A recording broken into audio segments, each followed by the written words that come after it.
Good morning, everyone, and welcome to the Sons of Sequoia podcast. It is April 9th, 2021. How are you today? I'm doing fine. David, how are you doing today? I'm doing well. We are going to just do a quick week in review podcast because we haven't planned anything, although our podcasts from this week have been pretty good.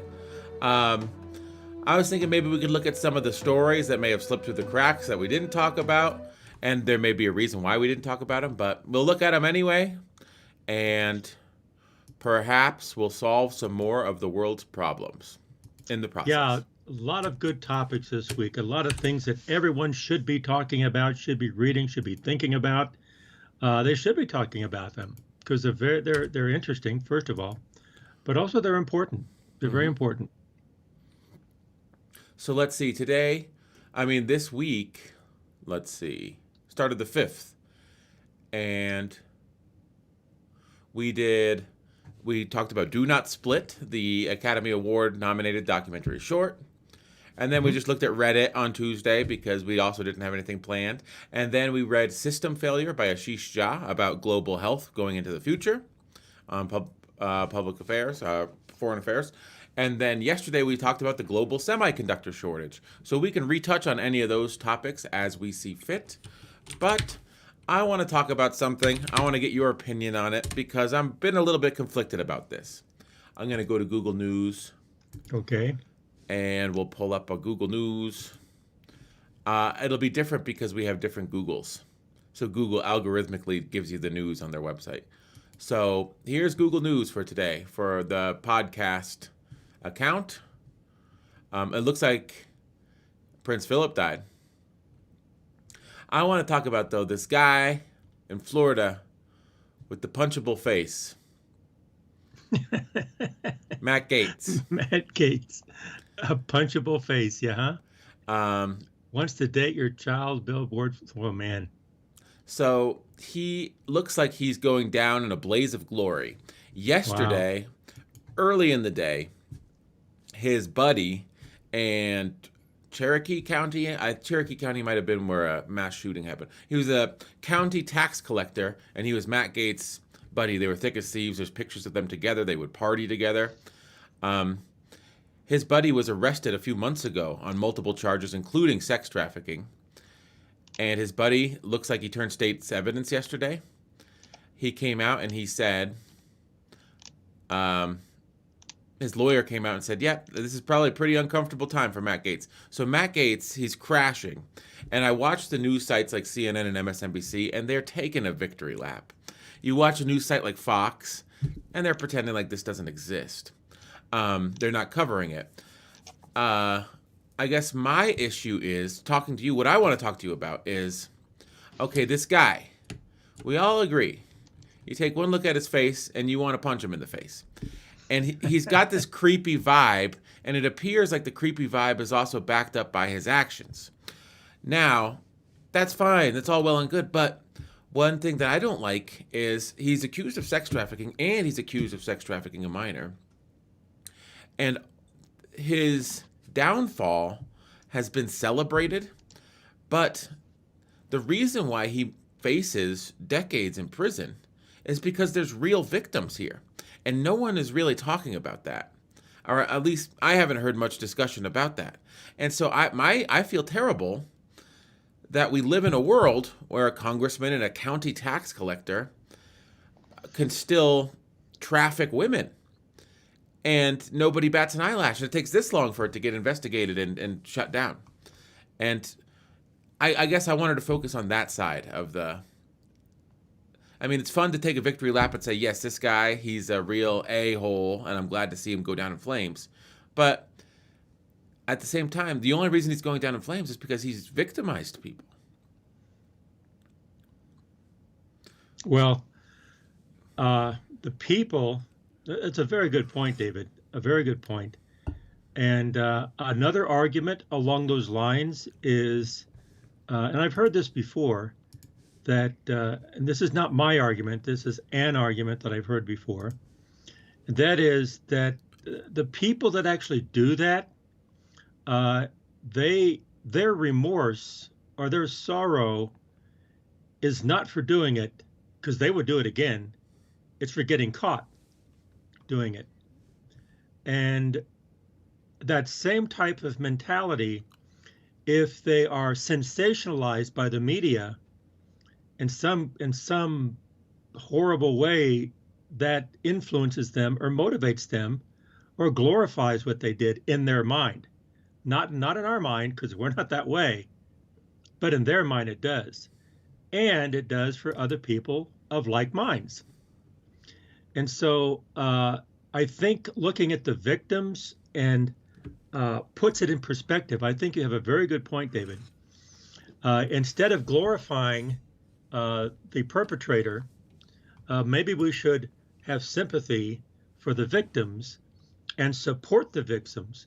And so maybe that isn't as glamorous as seeing someone go down in flames, but what are the effects of the media? What are the effects of the reporting? Anyway, that's my take on it. What my opinion? That's my opinion. Yeah. I mean, I am going to admit this, and I'll be completely honest. I have enjoyed watching him go down in flames. I have not liked him for years. On January 6th, after the Capitol was stormed, and he got on the floor of the Congress after, they cleared the Capitol and we were allowed to resume debate. And he got on the floor and he said, I don't think this was Trump supporters at all. I think this was Antifa. And I was like, I was rolling my eyes. I'm like, man, I hate this guy. And so I think that I'm sure there's some Christian epigram that says, don't celebrate when the other guy goes down in flames, because there but for the grace of God go I, or whatever, But I have caught myself when more information comes out and say, oh, wow, there's an investigation into him. Oh, wow. Everyone in Congress is turning on him. Oh, wow, his good buddy is going to testify against him. Oh, wow, there's open and shut evidence that's coming out that he basically did this. And every time that there's this, you advance the story a little bit, I'm like, yes, yeah, screw this guy to the wall, and I want him to be punished for what he's done, not because it's justice, but because I don't like the guy. And I don't think that's, I mean, I think it's important when something like that happens that you sort of discuss. That's not the reason he should be punished. He should be punished because he committed these heinous crimes.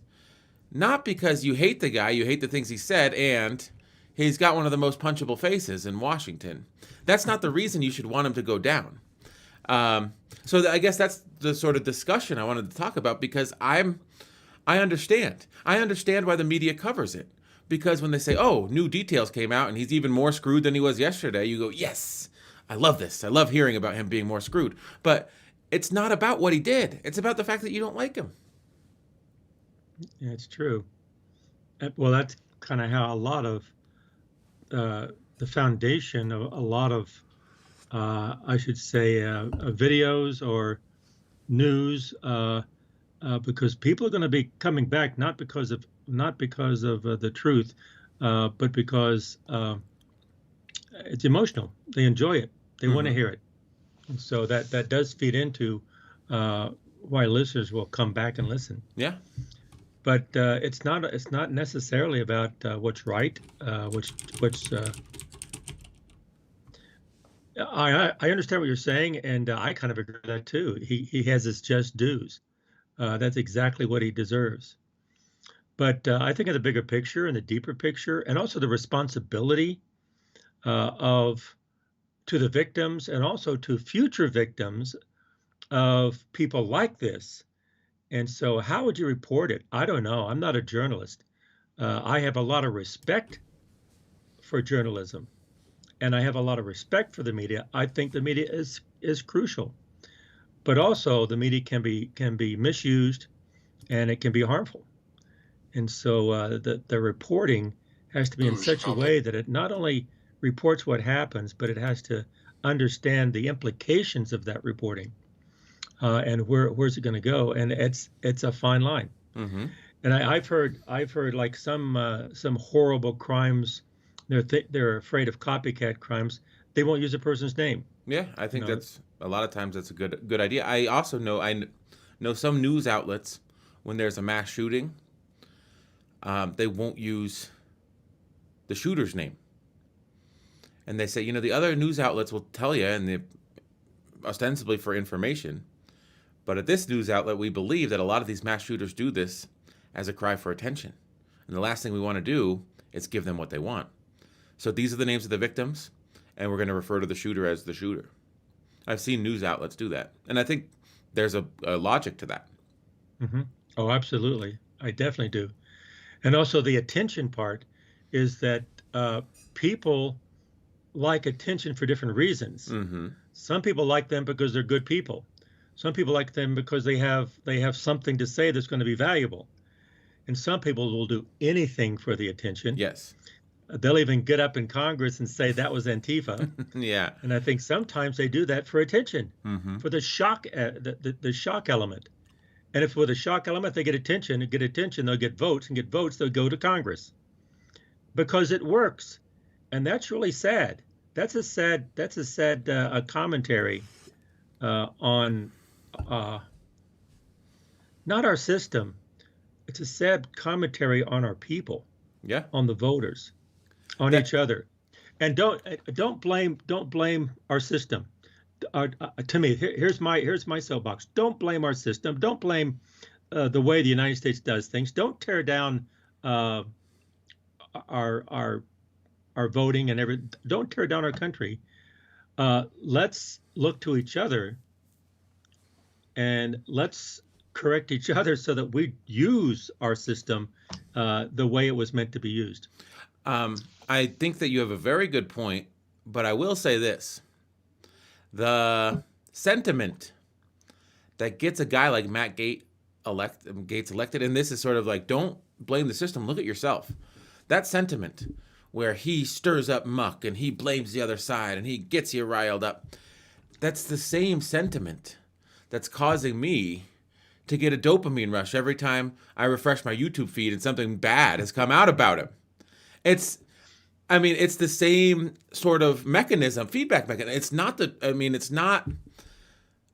that there's anything, I don't think he's an effective lawmaker. I think Congress would be better without him. But that's not the reason I'm celebrating my ass off every time a new damaging piece of information comes out about him. You're very well taken, David. In other words, what you're saying is reality. Yes. You can't ignore that. I'm saying idealistically, this is what people should do. No, they're not going to do that. But you're saying idealistically, people should look at their own behaviors. And I'm saying the only reason we're talking about this morning is because my behavior is exactly the same as the thought process of the people that voted him into office, just maybe with a different perspective. But the behavior's the same. The perspective may be different, but it's not about truth. It's about wanting to see this guy go down in flames. Yeah. Yep. And well, what I'm getting at is that's just reality. And we are people, and you're gonna. I feel that way too. Like, oh, good for him, But then you bring up the thing about the victims, and I say to myself, yeah, that is true. That's very true. So you're probably more inflamed than I am because you're closer to it than I am. I haven't been following it as much. But I hear it, but I don't follow it. I just don't like this guy, and I haven't liked him for a couple years. And so to find out that he's going down in flames, it's like, okay, I'm on board for this story. Oh, there's new information. Let me read it. And it's not like I need to be informed about this. This is not an issue that's going to affect my life. I'm reading it because there's salacious details, there's drug use, there's sex trafficking, and at the end of the day, some guy who I've decided that I don't like his face, I don't like his attitude, and I don't like his politics will probably end up in jail. But does that make me a bad person? That's what I want. It's like junk food. It's like political junk food to watch this guy go down. But there's no constructive nature to it. Well, that does not make you a bad person. That makes you a human. Mm-hmm. And as a human, an intelligent human, a responsible human, a good citizen, how do you use that emotion? Yes. What do? You just relish in it. You don't necessarily, anyway, what do you do with it? Mm-hmm. I won't start a forum where I say I have Q level clearance, but we've talked about this for 15 minutes. I think it's a good time to move on. I Hmm. saw a clip yesterday. Charles Barkley. Do you know Charles Barkley? The round mound Oh of yeah, rebound. yeah, He, I sure do. he had Go a Charles. he had a statement on NBA Tonight that went viral. Shall we Uh-oh. watch it? Uh-oh. Okay. It's his take on modern politics. Let's listen. Okay. Shared that news and how painful it was. Yeah, but the one thing I took out of that piece was, man, I think most white people and black people are great people. I really believe that in my heart. But I think our system is set up where our politicians, whether they're Republicans or Democrats, are designed to make us not like each other so they can keep their grasp of money and power. They divide and conquer. I truly believe in my heart most white people and black people are awesome people, but we're so stupid following our politicians, whether they're Republicans or Democrats. And their only job is, hey, let's make these people not like each other. We don't live in their neighborhoods. We're all got money. Let's make the whites and blacks not like each other. Let's make rich people and poor people not like each other. Let's scramble the middle class. I truly believe that in my heart. Shared. There we go. That's Charles Barkley. Oh wow. He does have a way of saying things, doesn't he? It's an interesting take, and I think that there's some truth to what he's saying. I think there's a lot of truth to what he's saying. Yeah. I mean, I'm sure you can parse it out. I'm sure you can divide it up and analyze each part of it and have positive and negatives. But I think what he's saying, the basic intent of what he's saying is he's positive. Mm-hmm. He's saying, look, yeah, we are stupid. Let's don't do this. Let's don't divide and conquer. Let's unite and conquer. Let's do this together. Very good point. Very good point. But Charles Barkley, he just has a way of expressing himself. And I think there's some truth to that. I thought I heard a knocking at my door, which is annoying, but I don't hear it anymore, so I'll just ignore it. I hope it goes away. I hope your door locked. It's Hope locked. your door's locked. It's locked. Okay. But yeah, I mean, I thought that was an interesting clip, and it went viral. You saw that clip we watched had 9.4 million views, and that's really someone filming their iPad with their phone. So we still see it there. yeah, I mean, the audience doesn't see it. You see it. Oh, just me. Okay. Yeah. Anyway, hey, that's a very interesting clip. Mm-hmm. But you see, people see that. People know that. Charles is a very colorful and he's an intelligent person, but he just has a way of expressing himself that I think is in some cases heartwarming. Yeah. But anyway, there's a lot of truth to that. A lot of truth to that. So yeah, I Because mean, we've seen that too, how we are becoming more and more divided, and you've even mentioned that too, David, how it's really it's very difficult to have a bipartisan type. You can have people that come together that are bipartisan, like in Congress and committees on an issue. But in general, they are separate. They attack each other as villains. They blame each other. uh-huh. They blame each other on almost every issue that's a problem. Each side will blame the other side. I think Charles Barkley's right in that sense. Are you finding something else? I mean, I was just thinking what he said sort of relates to the Matt Gaetz story. I think that, you think, oh, I take a well-measured approach. I read a variety of well-referenced sources. I listen to experts on specific issues. But you're not immune. I mean, I consume media. I consume Fox News, CNN, MSNBC, and I'm not immune from, even though I do see that it's like a shell game. I understand that a lot of it is making you hate the other side for no other reason than they are on the other side. And I see Matt Gaetz as one of the key perpetrators of that. But then again, my irrational hatred for him, then why do I care about the story? Because I want to see him go down. I don't care about I don't show the appropriate amount of compassion for the victims of his crimes. My interest in the story is wanting to see him go down, and that perhaps is a function of the programming that's been done to me by virtue of being a consumer of modern media.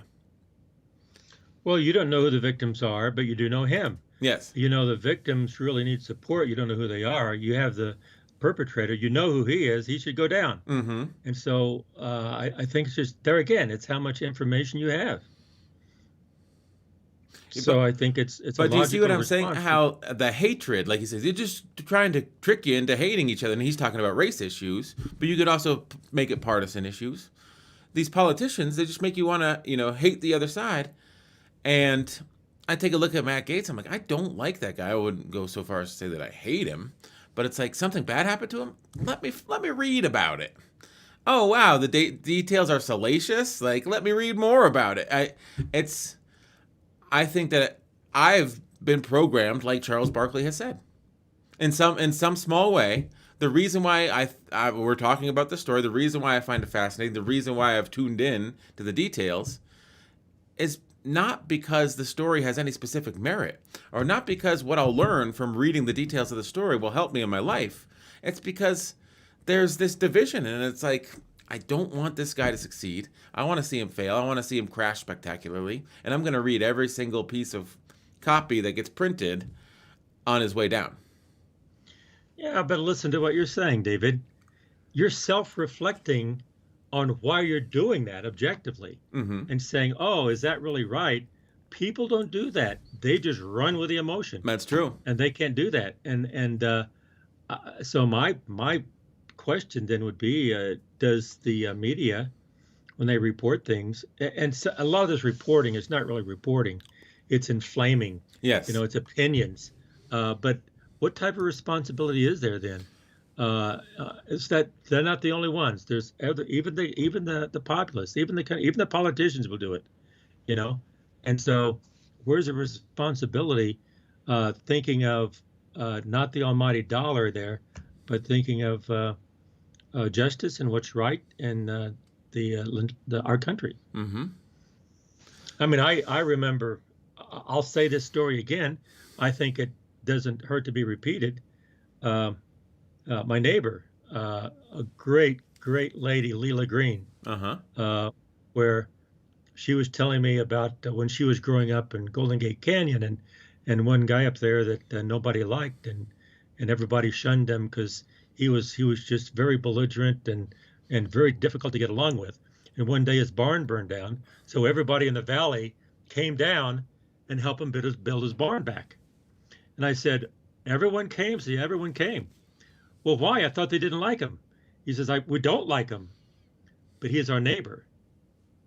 And that's what neighbors do. Mm-hmm. We're losing that in this country.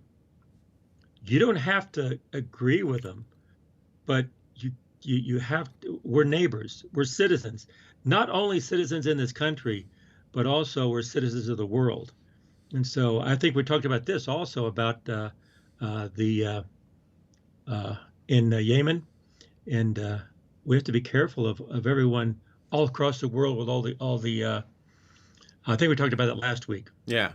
So if you're a dyed-in-the-wool Democrat, but you believe in the Bible, if you're a fundamentalist Christian Republican, and you believe in the Bible, just remember, God didn't say love thy neighbor unless he's a Democrat. He didn't say love thy neighbor unless he's a Republican, right? That's not what the Bible says, but I think that's what people will say today. That's what preachers say. Yeah. Evangelists will say, because they're going to get the almighty dollar, and they go, yeah, That's what Charles Barkley is talking about. It's exactly not about what's right or wrong. It's about sowing this division so you can earn a buck off of someone. That's right. Charles Barkley, hey, I like what you said. Yeah. I support it. And everybody has their own way of saying it. And when you listen more than you talk, and you listen to what Charles Barkley is saying, and what does he mean by that?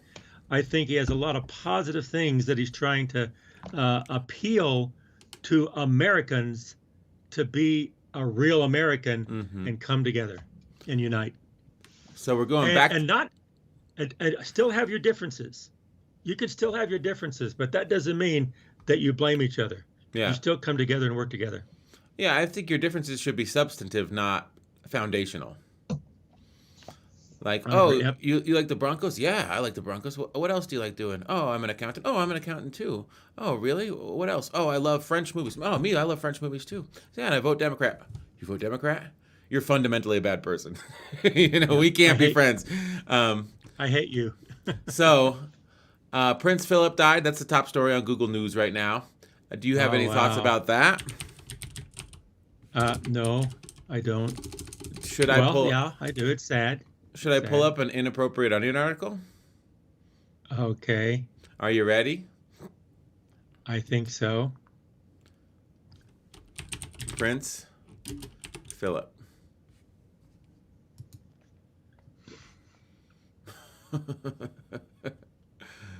Where is it? Where is it? They might have taken it down. They never take anything down. Was it really So he had COVID. Oh, it's too bad. And he was in the hospital, and then he came home, and there was a picture similar to this. And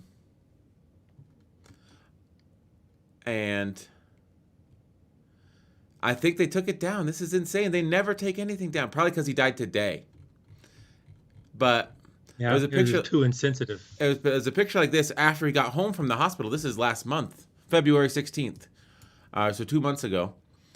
And it's like, royal family announces Prince Philip's corpse is safely on route home from the hospital. Because he was still alive, but this picture, he looked like he wasn't long for this world. And so the Onion, they have a way of doing very insensitive things and just sort of putting it out there. And one thing that I think that allows the Onion to do that is that they have a masthead and an editorial board, and it's not one person.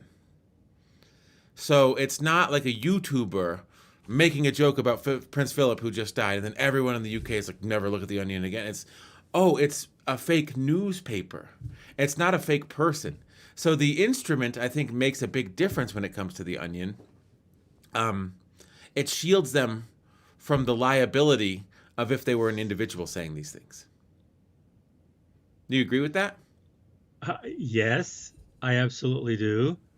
If you want to remain anonymous, you can do a lot more than having your face out there, because then you're a target. Mm-hmm. You're putting a target on you're going to put a target on your forehead. Well, that brings up a good point. Just throw this out there since we're talking. But when I read The Onion, they're funny, they're irreverent, but because of that, sometimes they have a way using humor to say things and to reveal things that you really couldn't say if you said them straight out. Mm-hmm. Because they're using humor. But why couldn't a regular paper do something like that as well? This is the news that's not fit to print, and they have a title, Mm-hmm. and then with like one little paragraph, that they would go, oh my goodness, that was terrible, that's horrible. But you're making people think of that, Mm-hmm. and you're making people think of it in that perspective, and all of a sudden, that's one way, using humor, using absurdities, and using that to make people's minds think of a certain way, and that reveals the foundation of why you even thought that way in the first place. Mm-hmm. I think it's a device. When I read some of these Onion articles, or where you read them to me, that's very clever. That's very, very clever. There's some good ones. Yeah, let's take a really look. good ones. Let's take a look at some headlines. U.S. Yeah. criticized for giving $1 trillion to military contract to develop hat that didn't work. There's the picture of the hat.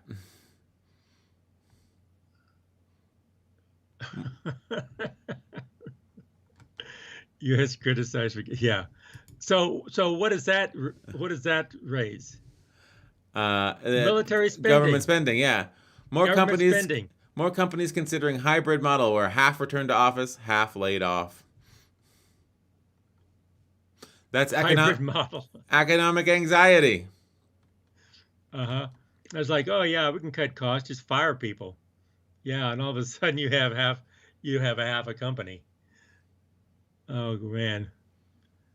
Rats scramble to hide fully functioning amusement park and resort they built as working return to office.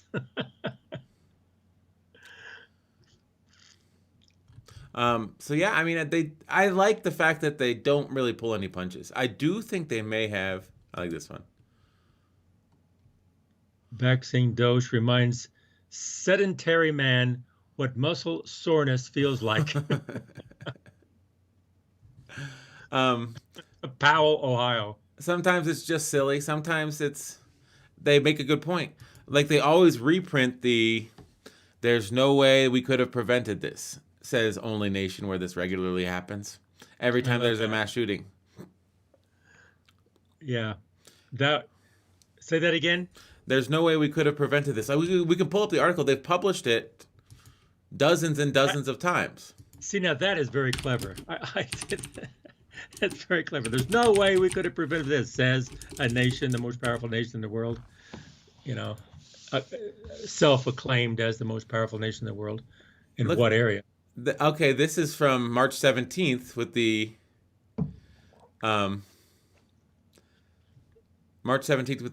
Atlanta. Then this first top one is Boulder, March 23rd. Before that, they published the same exact article February 26th. So what they do is they just they republish. No way to prevent this. No way to prevent this. No way to prevent this. No way to. Every time and between the 17th and 23rd, that was less than a week. That was less than a week, and they published the same article twice. And I think that the concept of saying, okay, we wrote this article, and it's completely applicable to the situation 6 months later, and it's completely applicable to the situation a year later, and it's completely applicable to the situation today. Oh, 7 days later, the same thing happens. Let's run the article again. There's I didn't have it pulled up. So here's Boulder, here's Atlanta, here's one that happened the 26th of February. I don't know where. August 4th, 2019, June 1st, 2019. Let me point out, okay, you kind of glossed over this, David. Let me point out and emphasize this. No way to prevent this, quote unquote, says only nation where this regularly happens. Mm-hmm. Okay, I mean, you knew that, I knew that, but we really didn't emphasize that. Yeah. So, okay, the only nation where this regularly happens, no way to prevent this. So that, to me, that's extremely clever. Yeah. It's very clever.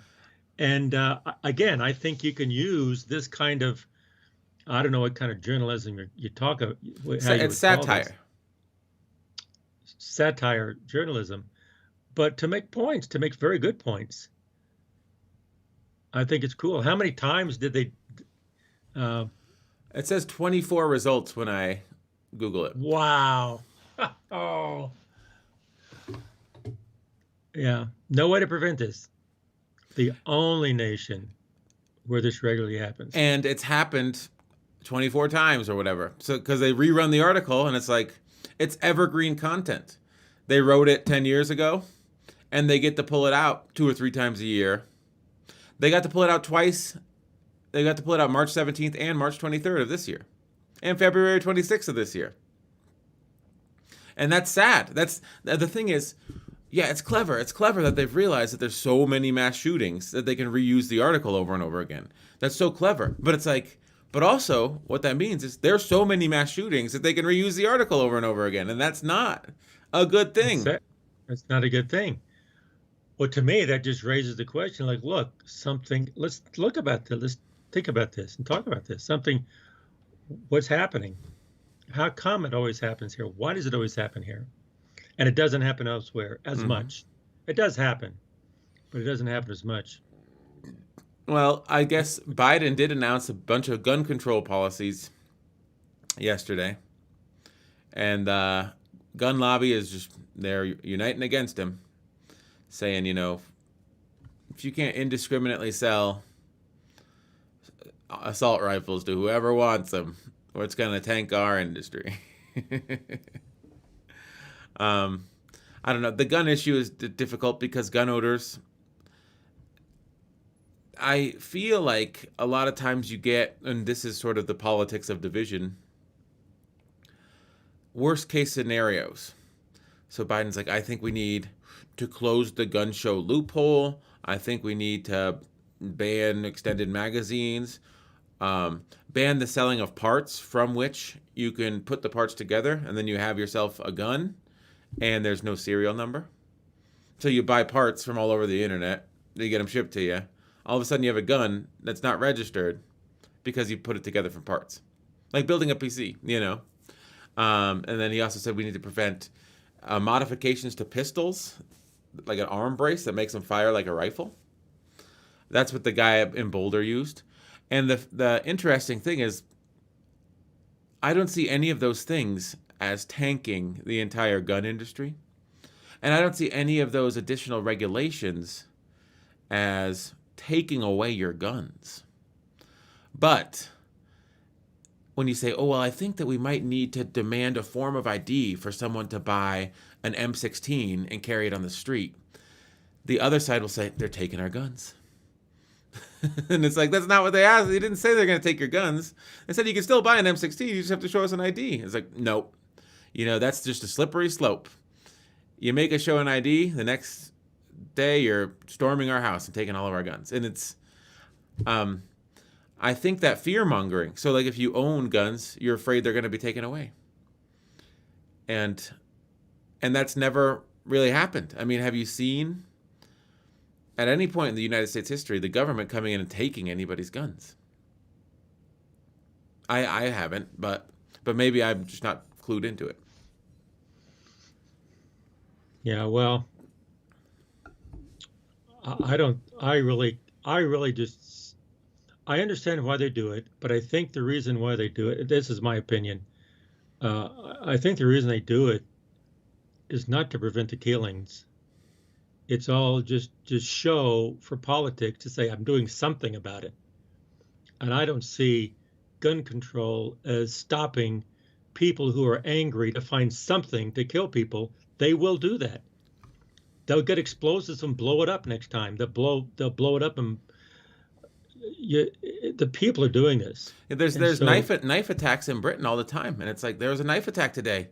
3 people were wounded. 1 had to go to the hospital. And you think, well, if that guy had a semi-automatic rifle, 17 people might have gotten killed. So maybe gun control. They'll take C4 or TNT or something, and they'll just blow up a bus. If they want to kill, they'll take some ANFO. They'll take some ANFO and put it in a bus and bring it up and just blow up a building. If they want to kill people, they're going to kill people. This gun control, I don't think, is going to really stop that at all. It might slow down some people temporarily, but then it just changes the culture. You can't regulate. I don't see gun control stopping this at all. I really don't.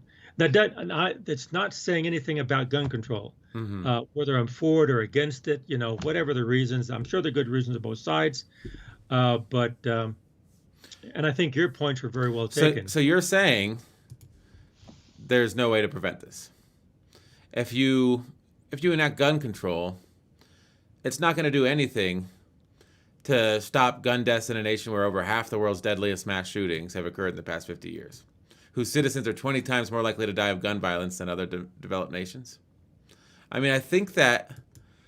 Well, we have gun control today more than we had in the past. But there was a marked increase in gun deaths between the passage under Bill Clinton of the semi-automatic assault rifle ban and its repeal. Mm-hmm. So, let me just look it up. I'll just Google it. Assault rifle ban. Clinton. What I'm saying, go ahead and look that up. So what I'm saying is you can say, I don't think that banning assault weapons is going to have any effect. And the only the only evidence we have of whether or not you think that's true is when it was passed for 10 years, from 1994 to 2004. And you saw a marked decrease in deaths in America by assault rifles because they were banned. So, I mean, you could go with your gut or you could go with the numbers. And maybe the numbers bear out that some forms of common sense gun control do, on an aggregate level, lower the numbers of gun violence deaths. Well, I agree. I mean, you ban a gun and people will not kill with that gun. But that doesn't people won't kill. Yes, but if they'll find another gun, they'll take a shotgun and start killing people. If 22 people would have gotten killed, if this guy could have used an assault rifle, but instead he used a pistol and he killed 5 people, and you say, well, we saved 17 lives today. You say, no, 5 people died anyway, so there's no reason to ban assault weapons. I mean, because I think that the assault weapon ban from 1994 to 2004, I think it worked. And there was evidence, there was empirical evidence that the amount of gun deaths went down. Here's the chart.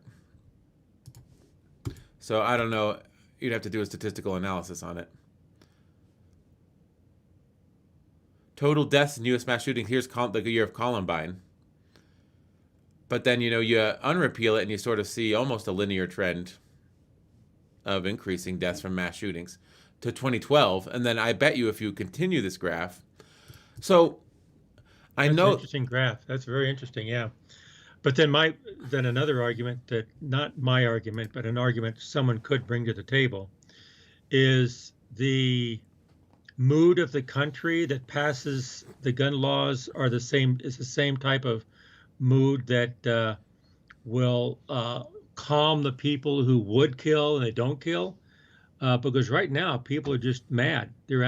We have this clash, and the clash between we've been seeing that, us and them, and like what Charles Barkley said, well, that's just going to anger people, and it's going to anger people to the point where they want to kill people.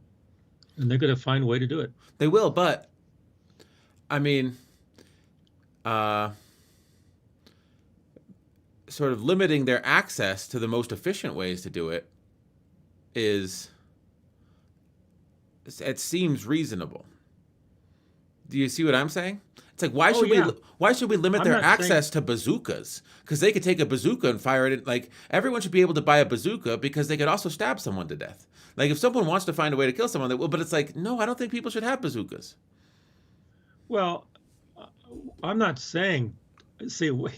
I'm not saying don't do it. I'm not saying there should be no gun control. That's not what I'm saying. Mm-hmm. I'm just saying that it's wrong to say, look at this shooting. We need gun control. Well, the implication is if you had gun control, that wouldn't happen. It would have happened. This guy would have done something. He would have killed, maybe he would kill more people. You can't stop killings by shootings by gun control. That doesn't mean you shouldn't do it. I'm not saying you shouldn't do it.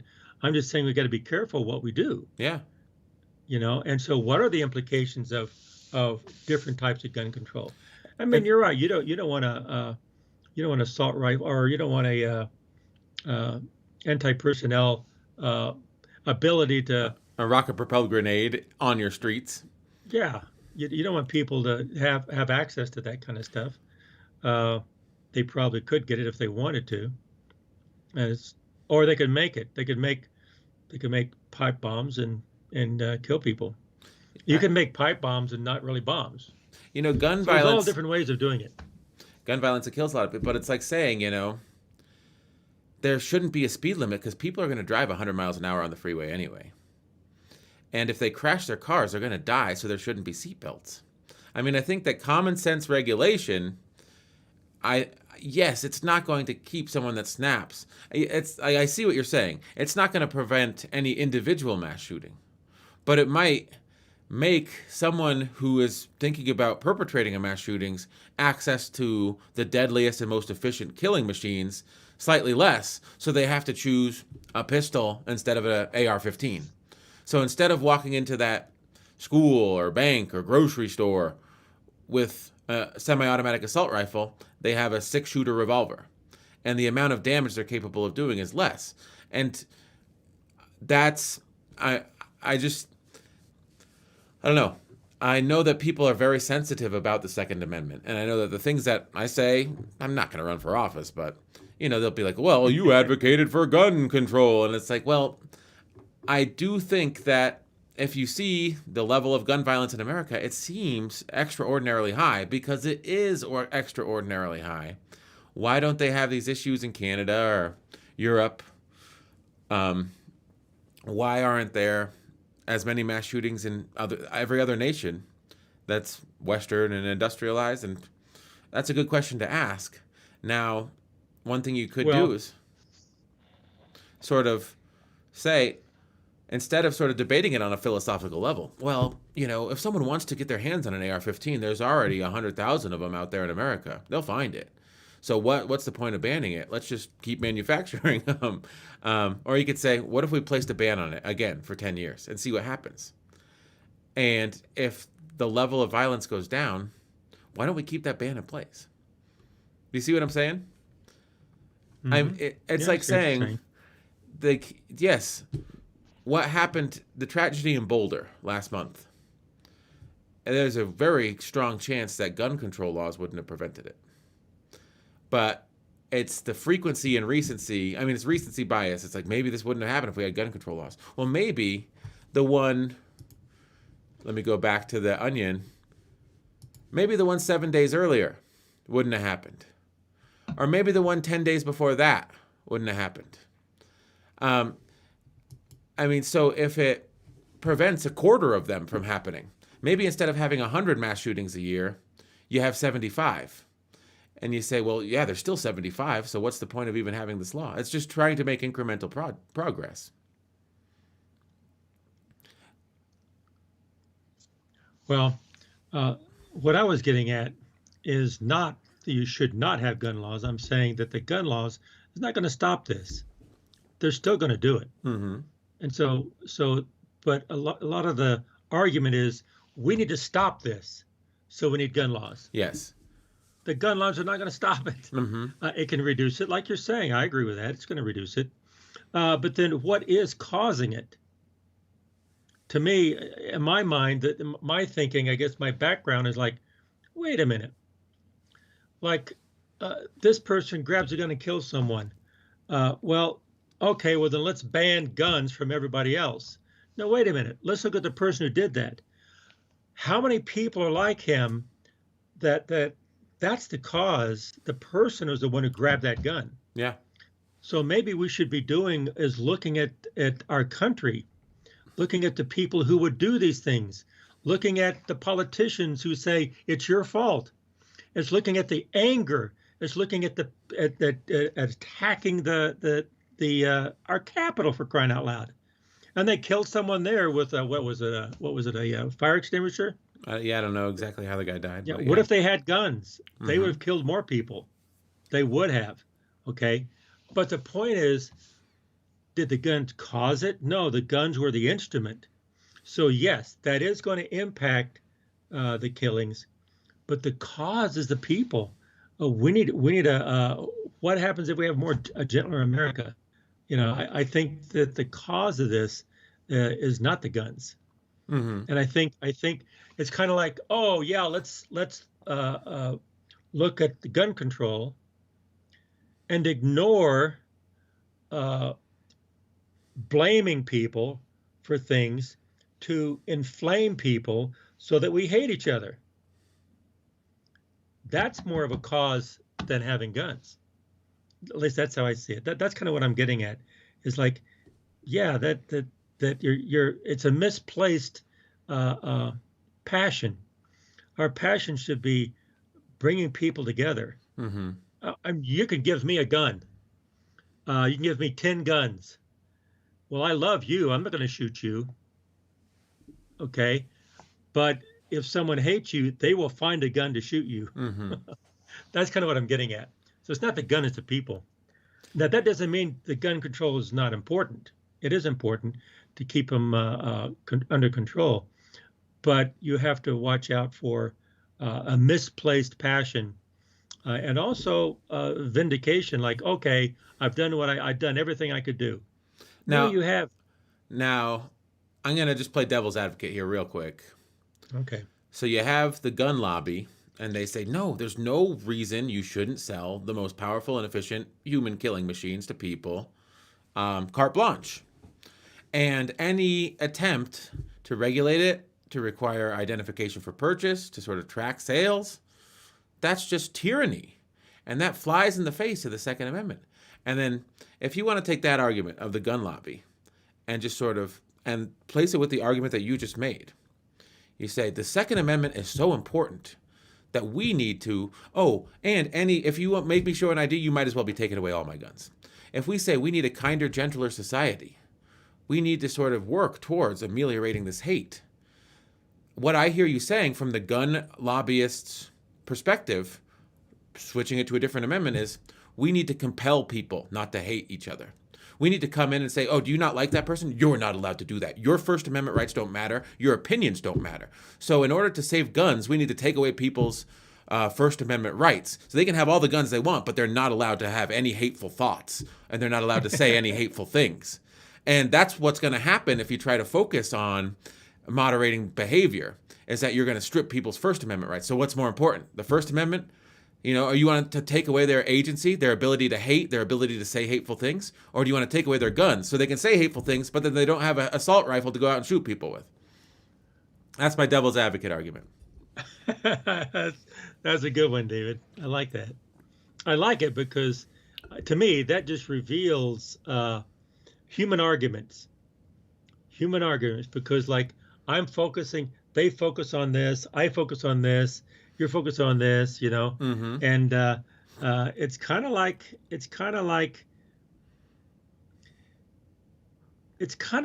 the great philosopher of the 20th century, Yogi Berra. In theory, there's no difference between theory and practice, but in practice there is. There is. He hit the nail on the head. You can't legislate morality. So what I say is probably good theoretically, but it may not be good all the time in practice. And what they say, they meaning everybody else, may be good theoretically and correct sometimes. So what do? You just do your best. You keep trying to do things, Mm-hmm. I don't know. There again, I think what we've revealed is that there's no easy answer. No, there is no easy answer. And gun control is a tough issue just because of America's history of gun ownership. It is the only nation where this regularly happens, but it is also the most permissive nation in terms of firearm ownership, I believe, in the world. I would love to see deaths from firearms before and after World War I and World War II. I mean, when the soldiers came back from World War II, did they go around killing people? But after they were here for a couple of decades, they get antsy and they start shooting people because they know they can. They know how to do it. 2010, there are 32,000 firearm-related homicides and suicides. So they parse them out. Gun deaths by country. I wish I could just see a chart. I don't want to see a graph. This does me no good.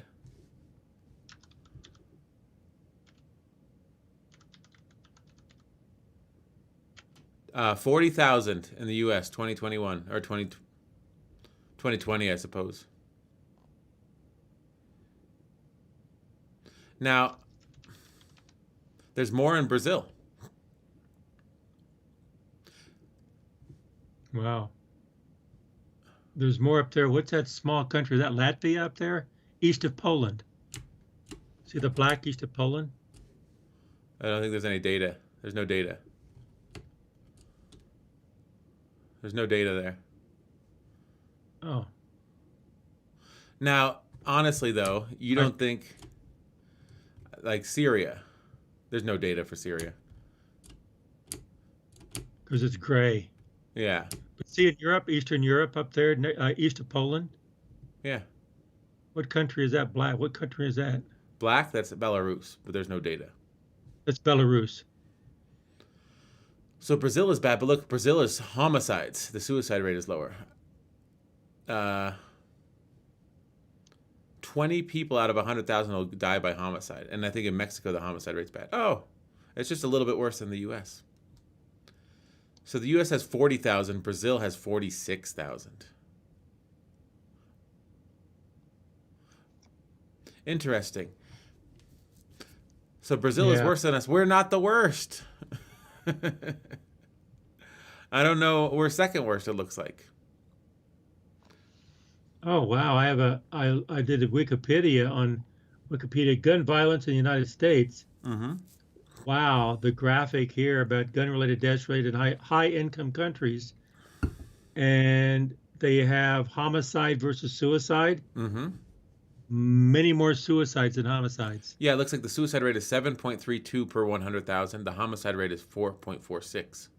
And this graph bears that out as well. From high-income countries.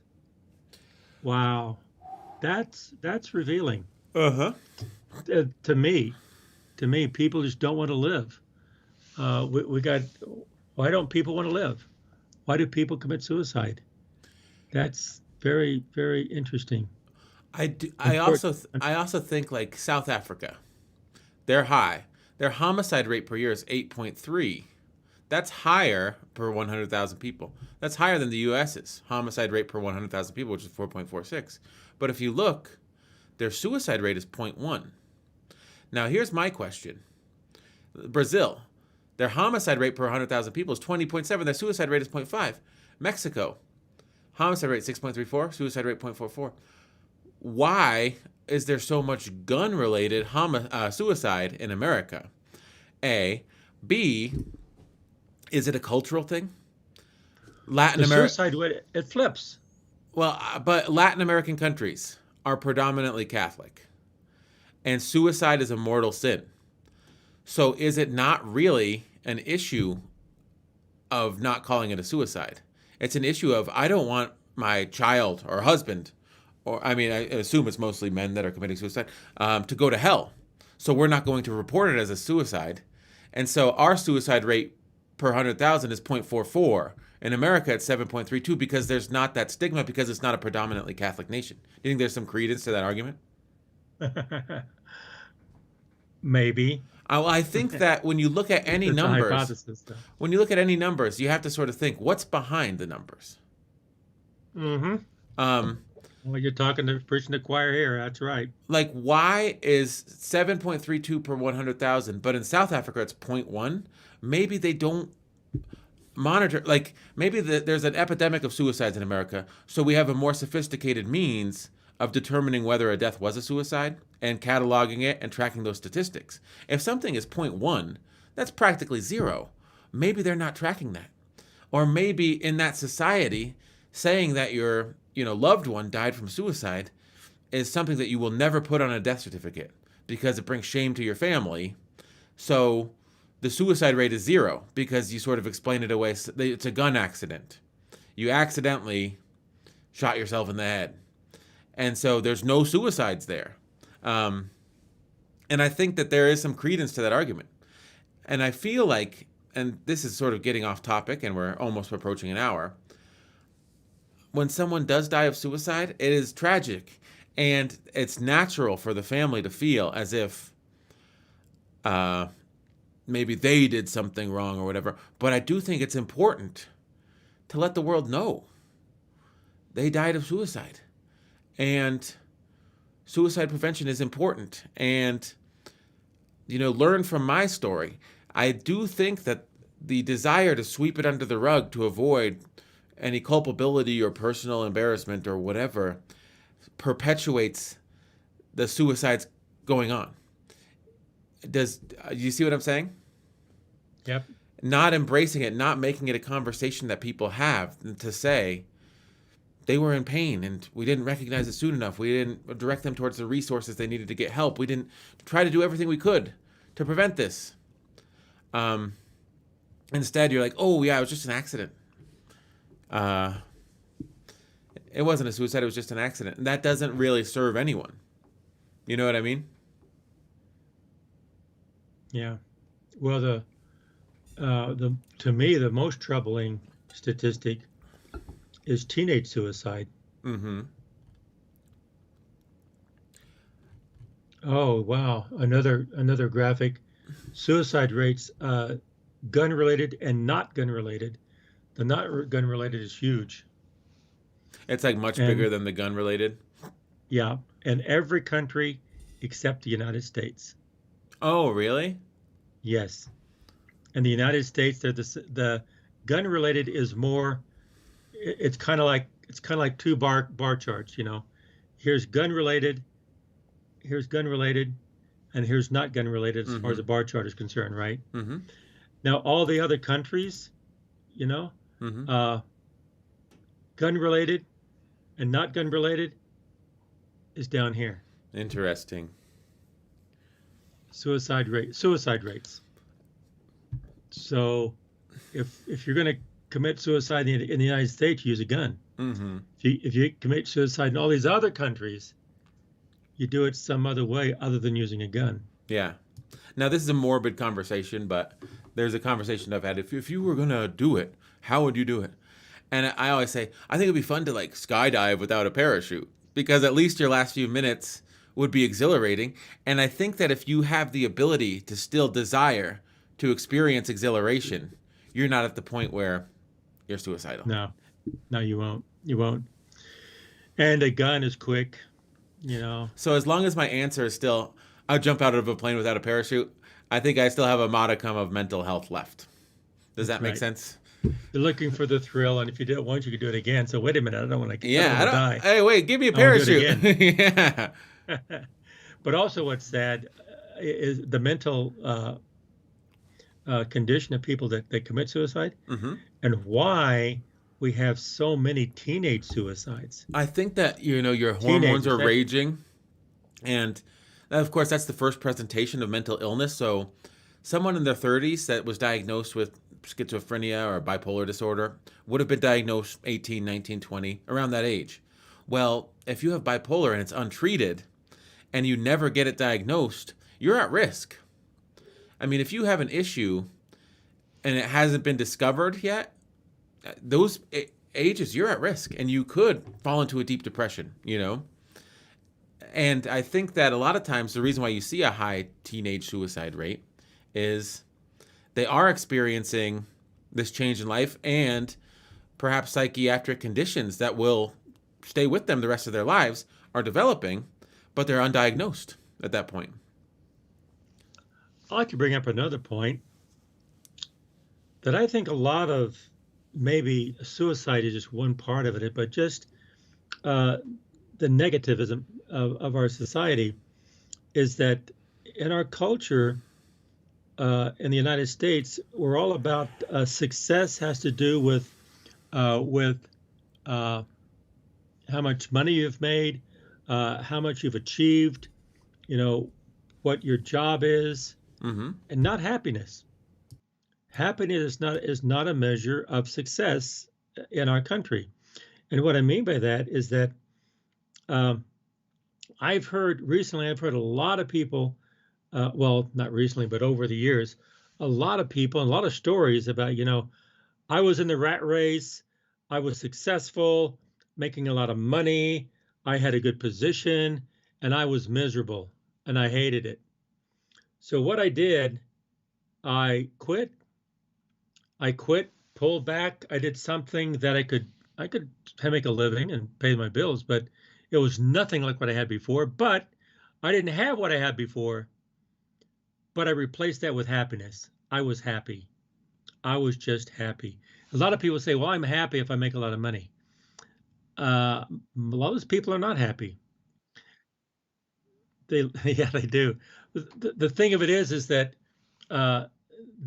getting back to why people commit suicide, or why people are upset, why people are angry, why people are disgruntled. It's because maybe that's why they commit suicide, and maybe we get back to the culture, our culture in America. Maybe we need a different way of looking at what happiness is and what success is. Define success a little bit differently. Yes. We're looking at Bob Marley. We're looking at this clip. We've shown it before. I'm going to show it again. Have you made a lot of money out of your music? Money. I mean, how much is a lot of money to you? Yeah, that's a good question. Have you made, say, millions of dollars? No. Are you a rich man? When you mean rich, what you mean? Do you have a lot of possessions? A lot of money in the bank? Position make you rich? I don't have that type of richness. My richness is life forever. There you go. Bob Marley. That's awesome. That is awesome. Go, Bob. Possessions make you rich? I don't have that type of richness. My richness is life forever. That is so. What a poet. That's a cool little clip, don't you think? That is so cool. Yeah. What are you talking about? What are you talking about? But you see, the interviewer assumed something, and Bob Marley confronted him with, well, what do you mean by that? Yeah. You know, your implication is possessions make you happy, you know? I remember too, it's like, I mean, people sort of focus on that. And I think that sometimes it's like, that's the measuring stick by which they judge their world. So I remember when Ninja was blowing up on Fortnite, and he'd do interviews and they'd be like, you can make a living playing video games? Like, how much money are you? And like, these people are interviewing him. And it's like, I think a little bit of that was jealousy because A, Ninja was making more money than they were.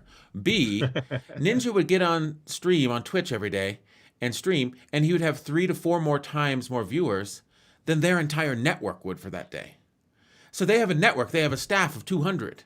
They're making this, they're trying to get advertisers, and this kid's playing video games, and he's outpacing them in terms of, and of course you can make money. Like, you can make money being on TV with only 35,000 viewers watching your channel. You can sell ads off of that.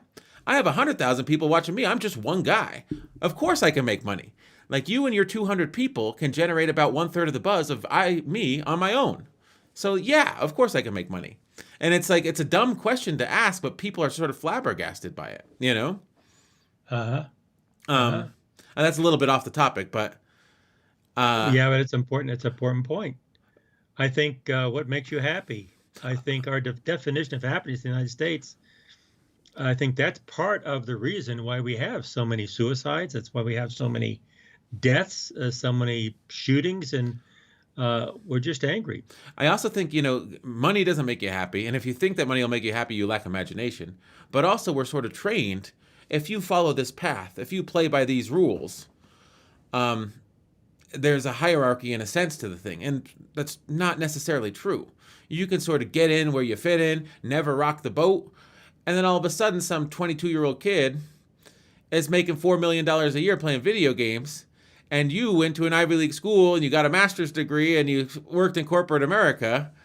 And you're making a fraction of that. And you're like, I did everything right. And he's outpacing me. This is not fair because I judge my life on how much money you make. And it's like, well, maybe you should start judging your life a little bit differently. Yeah, I agree. I wholeheartedly agree. Yeah, well, more power to him. More power to him.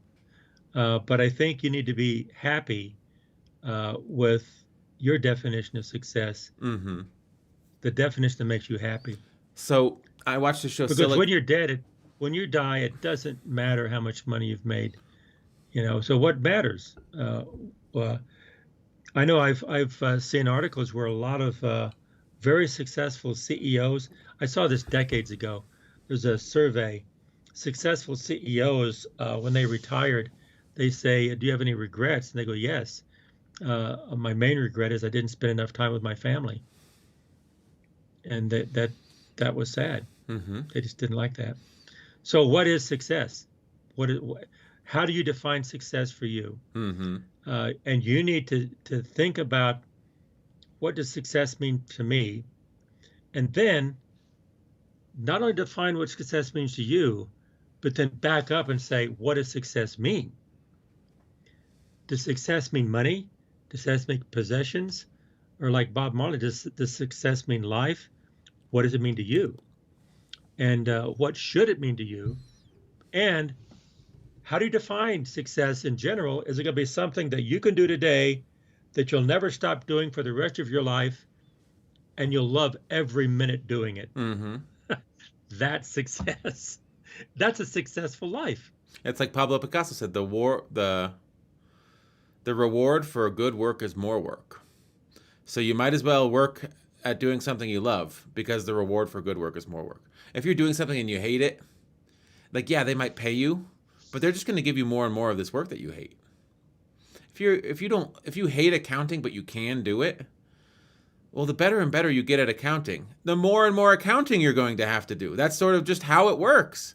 So you should probably sort of find something you love to do, because the reward for good work is more work. I've even said that in my classes. I've even told them that. I say, look, you can solve this problem, but be careful. When you start doing good, you better make sure that you do something that you want to do. Mm-hmm. Because when you have success, they're going to give you more. I even told them that in my classes. But so you don't want to do bad work. No. but what you do is what I've done before is like, I don't want to be doing this, but I can solve it for them. So I'll solve it for them, but I won't solve it completely. I'll solve it 90% of the way, so they can solve it the other 10%, and then it's theirs. They claim a victory. They claim the victory, and then I help them do it because I want to help people, but I don't want to do that all the time. Mm-hmm. I'll let them do it. So I'll solve it 90% of the way, let them do the last 10%, and then all of a sudden it's theirs, and then they end up doing it all the time because now they know how to do it. Yep. And so There's always a win-win. There's always a win-win, David. So speaking of declaring victory, I'm going to declare victory on this episode. I have the outro music playing, and if there's anything you'd like to say to the people before we leave, speak now or forever hold your peace. David and the Sons of Sequoia says, keep on talking, but listen more than you talk and try to understand what the other person is saying. Bye. Bye.